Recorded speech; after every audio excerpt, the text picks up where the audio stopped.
A paz do Senhor, amados. Aqui é a pastora Socorro e graças a Deus, mais uma vez nós vamos estar aqui juntos, meditando na palavra do Senhor, dando término da carta de Paulo aos Colossenses, a partir do capítulo 4, do versículo 2 até o versículo 18, a palavra do Senhor vai nos dizendo assim: perseverar em oração, velando nela, com ação de graças. E a palavra perseverar, aqui o apóstolo Paulo, ele exorta aquela igreja, ele chama aquela igreja a ser uma igreja perseverante na oração.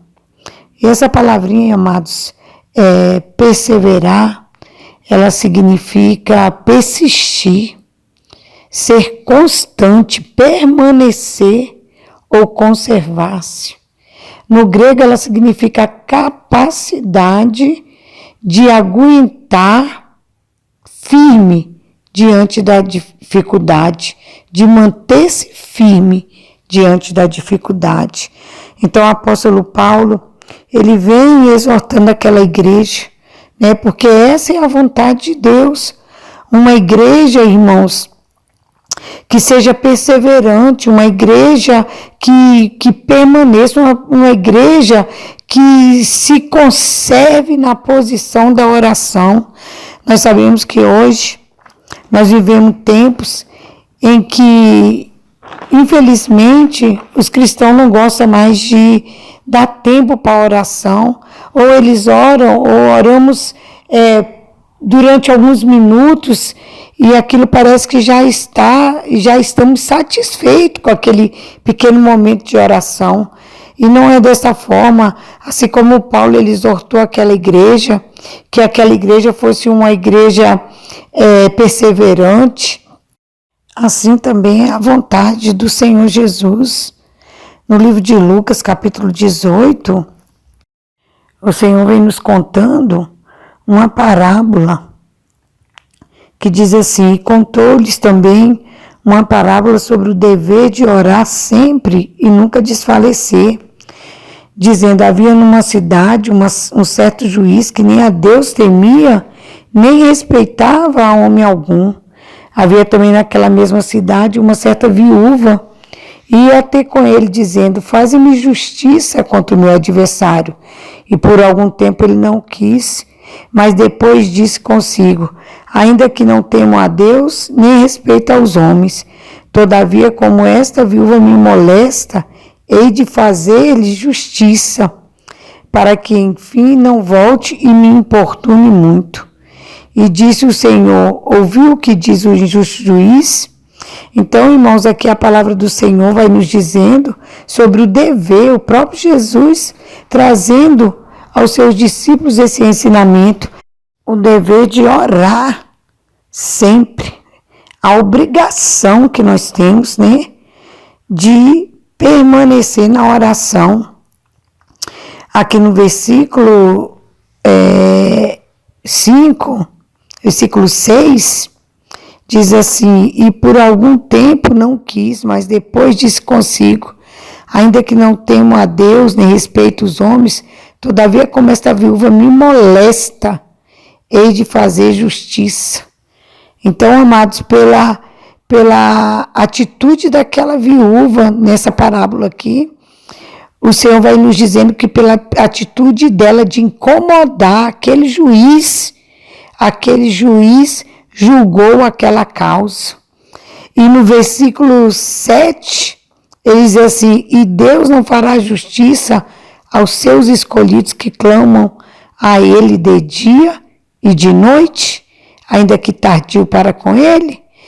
Quando a igreja ora, amados, quando a igreja insiste em oração, quando a igreja clama, o Senhor, ele nos ouve. Em Tessalonicenses, capítulo 1, capítulo 1 Tessalonicenses, capítulo 5, versículo 17 e 18, também vai nos dizendo assim. O versículo 17 diz assim: orai sem cessar.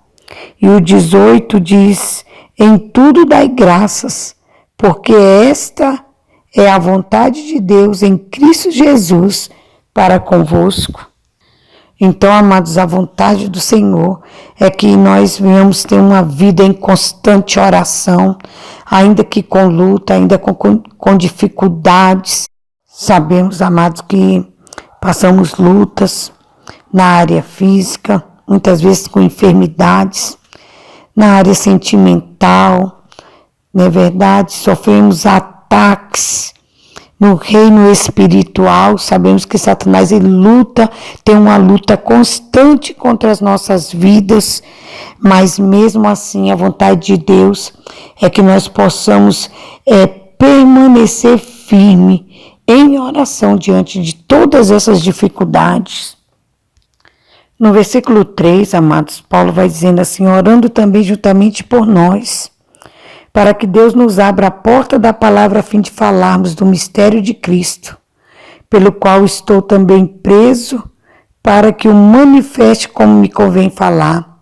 Paulo não só exortou aquela igreja a ser uma igreja perseverante em oração, mas que eles também orassem por ele, porque Paulo ele entendia que ele dependia do agir de Deus para a pregação do evangelho, né, para que Deus pudesse manifestar para ele como ele falaria, o que ele falaria. Então aqui ele pede oração àquela igreja por ele. E no livro de Efésios, capítulo 6, versículo 18, Paulo também ele pede àquela igreja que ore por ele. E ele diz assim: orando em todo o tempo com oração e súplica no Espírito, e vigiando nisso com toda perseverança e súplica por todos os santos. E aqui ele vai dizendo assim: e por mim, para que me seja dado no abrir da minha boca a palavra com confiança, para fazer notório o mistério do Evangelho. E isso, amado, é ensinamento para nós, né? Se Paulo, ele sentia necessidade, né? Não só de orar, mas também pedir a oração às igrejas, não é diferente conosco. Precisamos de estar de joelho diante do Senhor, clamando ao Senhor, né? Para que Ele nos use, para que Ele nos prepare para a pregação do seu Evangelho, para levar a sua palavra, para dar continuidade à sua obra nos dias de hoje. Versículo 5 e diante, amados, também, apóstolo Paulo chama a atenção daquela igreja para que eles se preocupassem com a forma a qual eles iam andar, né? Qual seria o comportamento daquela igreja. E também não é diferente nos dias de hoje, né? Sabemos que a igreja primitiva, ela andava segundo a doutrina dos apóstolos. E hoje nós não temos mais apóstolos, mas hoje nós temos pastores que nos ensinaram, que trouxeram a doutrina do Senhor para nossas vidas. E nós também, como pastores, temos esse compromisso de ensinar a igreja do Senhor a andar com sabedoria, né? A ter um comportamento correto para com as pessoas que estão lá fora, para com os pagãos, para com os ímpios. E aqui no livro de 1 Tessalonicenses, capítulo 4, versículo 12, vai nos dizendo assim: para que andeis honestamente para com os que estão de fora e não necessiteis de coisa alguma. Então aqui Paulo também, trazendo a carta aos Colossenses, ele vai dizendo àquela igreja, né, que eles deveriam andar honestamente. E nós também devemos ensinar a igreja do Senhor a ter uma vida honesta, a viver honestamente. Efésios 5, capítulo 15 e 16, vai nos dizendo assim: portanto, vede prudentemente como andais, não como nécios, mas como sábios, remindo o tempo, porquanto os dias são maus. Então aqui também Paulo, ele vem nos dizendo que nós precisamos ter cuidado com a nossa maneira de viver, com a maneira a qual nós andamos, né? Não é de qualquer jeito, mas que nós possamos ser sábios, temos o cuidado, né? Na forma de falar, na forma de nos comportar, nas atitudes que temos, para dar um bom testemunho, amados, para aqueles que estão lá fora, remindo o tempo por quantos dias são maus, remindo o tempo, aproveitando o tempo. E o que é um tempo bem aproveitado, irmãos?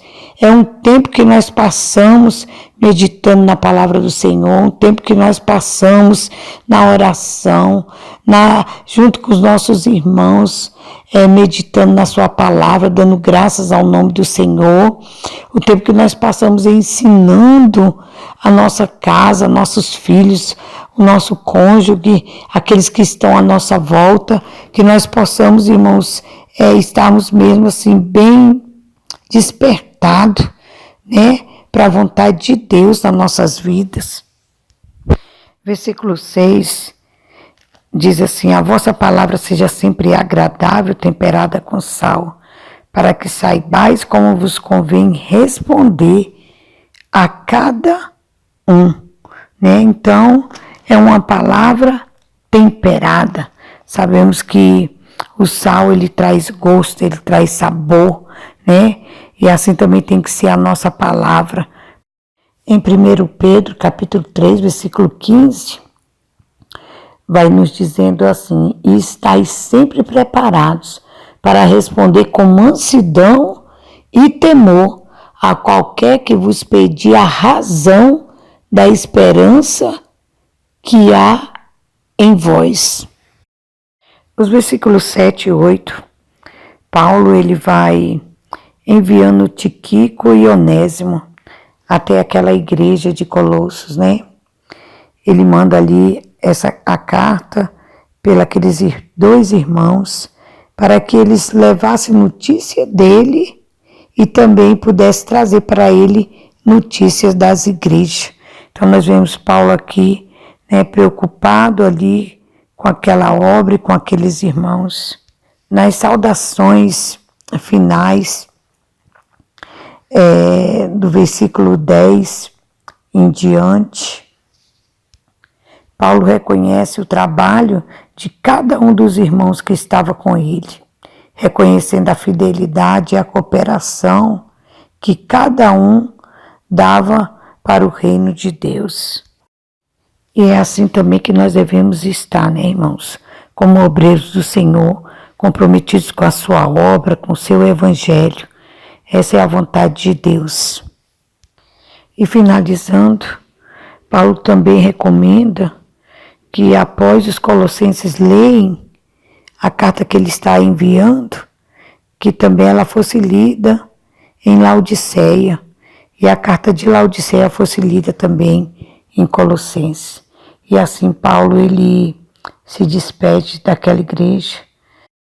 E assim nós damos término, né, da carta de Paulo aos Colossenses.